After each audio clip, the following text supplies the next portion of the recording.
नमस्कार, आप सभी का the World Sky Weather channel पर स्वागत है। उत्तर पूर्वी मध्य प्रदेश के आसपास के क्षेत्रों पर बना हुआ डिप्रेशन धीरे धीरे पश्चिमी उत्तर प्रदेश के आसपास के क्षेत्रों पर पहुंचने वाला है, जो कि अगले कुछ घंटों के दौरान ही पश्चिमी उत्तर प्रदेश के सेंट्रल पोर्शन के आसपास पहुंच जाएगा।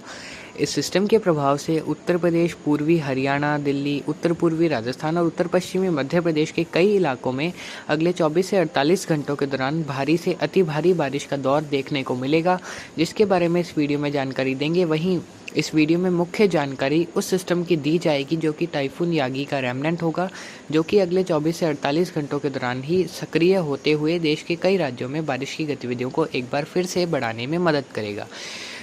उस सिस्टम का ट्रैक किस प्रकार रहेगा, किन तारीखों को वह किन राज्यों को प्रभावित करेगा और कितनी बारिश किस राज्य में होगी, इन सब के बारे में इस वीडियो में जानकारी देंगे। तो आप सभी इस वीडियो को पूरा ज़रूर देखिएगा और अगर आपको ये जानकारी अच्छी लगे तो इस चैनल को सब्सक्राइब भी ज़रूर करिएगा। सबसे पहले फ़िलहाल जो सिस्टम बना हुआ है उसके बारे में बात कर लें शॉर्ट रूप में।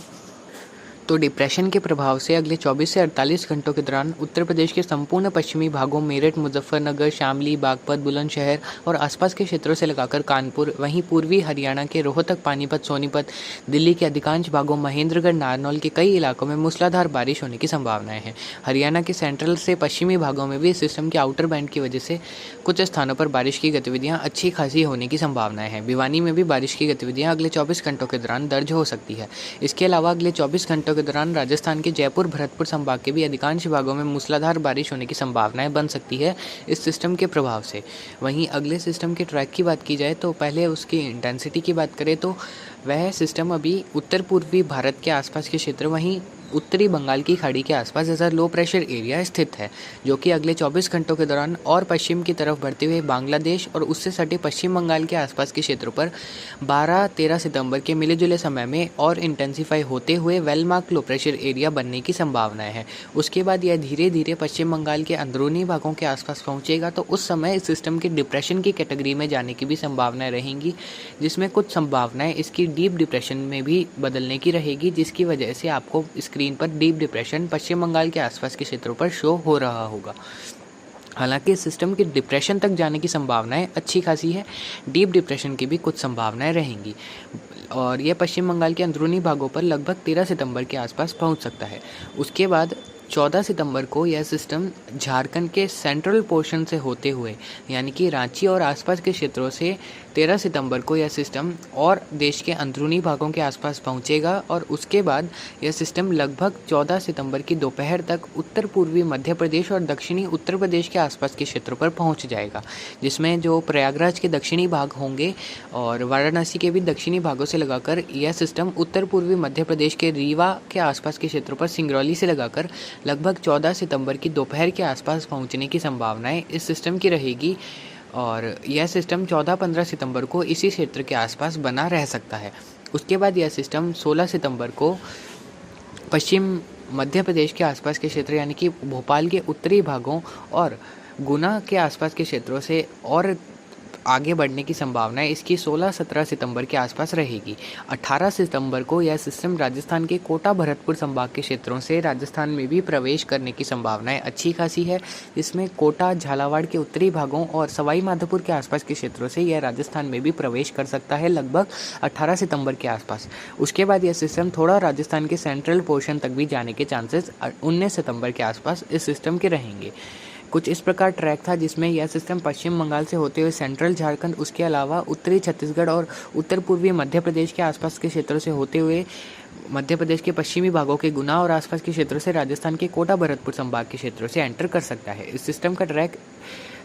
यही ट्रैक रहने की संभावनाएं ज़्यादा है। अब इस सिस्टम से होने वाली बारिश की बात की जाए तो 12 यानी कि अगले 24 घंटों के दौरान पश्चिम बंगाल के कई इलाकों में बारिश की गतिविधियां शुरू हो जाएगी और लगभग 12 और 13 सितंबर के मिले जुले समय में पश्चिम बंगाल के अधिकांश भागों में भारी से अति भारी बारिश का दौर बढ़ेगा। कलकत्ता में भी अति भारी बारिश इस सिस्टम से होने की संभावनाएं हैं और लगभग 40 से 55 किलोमीटर प्रति घंटे की रफ्तार से हवाएं भी इस सिस्टम से अगले 2 दिनों के दौरान पश्चिम बंगाल के क्षेत्रों में चलने की संभावना है। जब 13 से 14 सितंबर के मिले जुले समय में यह सिस्टम झारखंड के सेंट्रल पोर्शन के आसपास पहुंचेगा तो झारखंड के भुरकुंडा, रांची, रामगढ़, लोहारदगा, खुंती, बोकारो, चैनपुर, मेदिनीनगर के क्षेत्रों में भारी से अति भारी heavy to very heavy rainfall rainfall होने के चांसेस 13 और 14 सितंबर के मिले जुले समय में रहेंगे और हवाएं लगभग 30 से 40 किलोमीटर प्रति घंटे की रफ्तार से इन क्षेत्रों में चलने की संभावनाएं हैं। उसके बाद जब यह सिस्टम 14-15 सितंबर के मिले जुले समय में उत्तर पूर्वी मध्य प्रदेश और दक्षिणी उत्तर प्रदेश के आसपास के क्षेत्रों पर पहुंचेगा तो 13 सितंबर की मध्य रात्रि के आसपास से उत्तर प्रदेश के दक्षिणी भाग और उत्तर पूर्वी मध्य प्रदेश में भी बारिश की गतिविधियों में बढ़ोतरी हो जाएगी। 14-15 सितंबर को मध्य प्रदेश के छतरपुर, पन्ना, रीवा और सतना के आसपास के क्षेत्र, इसके अलावा कुछ जबलपुर, मांडला, होशंगाबाद तक के क्षेत्र और दक्षिणी उत्तर प्रदेश के प्रयागराज, झांसी, ललितपुर, वाराणसी, भदोही, मिर्ज़ापुर, सोनभद्र तक के क्षेत्र में 14 से 16 सितंबर के मध्य कई इलाकों में भारी से अति भारी बारिश होने की संभावनाएं हैं। इस दौरान उत्तर पूर्वी मध्य प्रदेश के छतरपुर और आसपास के क्षेत्रों में रीवा से लगाकर कुछ इलाकों में एक्सट्रीमली हैवी रेनफॉल, अत्यंत भारी बारिश होने की संभावनाएं है। छत्तीसगढ़ के बारे में भूल गए, छत्तीसगढ़ में भी 13, 14, 15 सितंबर को अति भारी बारिश उत्तरी भागों में होने की संभावना है। रायपुर से उत्तरी जिले जितने भी छत्तीसगढ़ के होंगे वहां भारी से बहुत भारी बारिश 13 से 15 सितंबर के दौरान होने की संभावनाएं है। उसके बाद जब यह सिस्टम और पश्चिम की तरफ बढ़ते हुए 16-17 सितंबर के दौरान मध्य प्रदेश के सेंट्रल से उत्तरी भागों के आसपास गुना और भोपाल के उत्तरी भागों के आसपास पहुंचेगा तो उस दौरान 16 और 17 सितंबर को भोपाल से लगाकर नर्मदापुरम, सीहोर, गुना, ग्वालियर, शिवपुरी, श्योपुर, मुरैना तक के क्षेत्र, इसके अलावा इंदौर से लगाकर रतलाम, मंदसौर आसपास के इलाकों में भी मूसलाधार व कुछ इलाकों में भारी बारिश इस सिस्टम से होने की संभावनाएं 16-17 सितंबर के मिले जुले समय में रहेगी। भोपाल और आसपास के क्षेत्रों में भारी से अति भारी बारिश 16 और 17 सितंबर को दर्ज की जा सकती है। उसके बाद जब यह सिस्टम 18 सितंबर के आसपास राजस्थान के कोटा भरतपुर संभाग के क्षेत्रों से राजस्थान में प्रवेश करेगा तो 17 सितंबर की रात्रि से राजस्थान के कोटा, बूंदी, बारां, झालावाड़, भीलवाड़ा के आसपास के क्षेत्रों से लगाकर भरतपुर, जयपुर संभाग के क्षेत्र में बारिश की गतिविधियों में बढ़ोतरी हो सकती है और कोटा संभाग के कई इलाकों में 17 सितंबर की मध्य रात्रि के आसपास भारी बारिश का दौर बढ़ने की संभावनाएं इस सिस्टम के प्रभाव से रहेगी। उसके बाद हम बात करें 18 और 19 सितंबर को, अगर यह सिस्टम राजस्थान के सेंट्रल पोर्शन तक जाता है जिस प्रकार अभी उम्मीद बन रही है तो राजस्थान के जयपुर से लगाकर अलवर, भरतपुर, धौलपुर, करौली, सवाई माधोपुर, सीकर, झुंझुनू, नागौर, डीडवाना, कुचामन, जोधपुर, बाड़मेर के पूर्वी इलाके से लगाकर उदयपुर, डूंगरपुर, बांसवाड़ा, प्रतापगढ़, चित्तौड़गढ़, कोटा, बूंदी, बारां, झालावाड़, भीलवाड़ा, राजसमंद, अजमेर, टोंक और आसपास के जिलों में कई इलाकों में बारिश का दौर 17 से 19 सितंबर के मध्य इस सिस्टम के प्रभाव से देखने को मिल सकता है। ठीक उसी दौरान कोटा, उदयपुर, जयपुर, भरतपुर, अजमेर संभाग के क्षेत्र में, कुछ दक्षिणी पाली संभाग के क्षेत्र में भारी से अति भारी बारिश भी कुछ स्थानों पर इस सिस्टम के प्रभाव से बन सकती है। ऐसी संभावनाएं इस सिस्टम के प्रभाव से 17 से 20 सितंबर के मध्य राजस्थान के क्षेत्रों में एक बार फिर से बन सकती है,